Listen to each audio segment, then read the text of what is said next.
kitties, another short and maybe interesting video. So long in my life, for 40 years now, nigh on 40 years I've been doing this type of thing. I've been against this kind of constant tension clamp for radiator hoses. You know the type. You gotta, you know, to get it off, you gotta go worry at it with vice grips, and then it snaps and it sears the flesh off your fingers, and it just sucks general ass. However, I've come to rethink that for a couple of reasons. Now, I would always in the past, you know, when I'm working on something, I would substitute a normal, you know, a worm clamp like this, which do the job, and they are what they are. Some are better than others. It turns out, even no matter how much you pay for a worm clamp, there is no premium, like Super Duty worm clamp that NASA would use that actually always works and never strips the teeth of the rack, and you get it. Anyway, but what has changed my opinion of the constant tension clamp is a tool like this. God forbid, as an old man, I finally actually buy specialty tools. The way this works, it's quite clever. You can see, probably, one side is forked and the other is a cup. And the cup goes in now, and the fork goes there. And it has a ratcheting mechanism, and it locks so that, you know, you get this action going on. And it'll stay like that until you release it. Like so.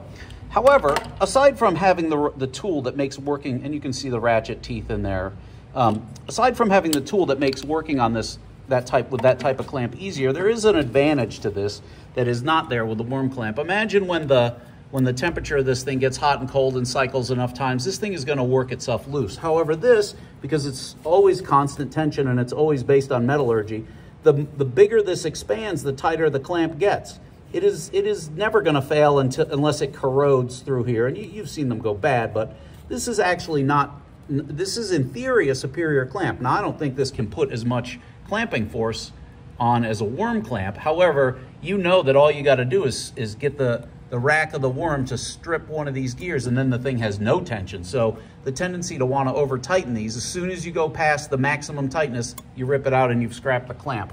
And maybe even cause a leak, but this will never do that. One downside of this type of clamp is that this tang that my finger is on, you can't squeeze it small enough in some applications. So what I do when I have that, it's mainly for the lower radiator hose and whatever, I just put it on the grinder and grind that tang off.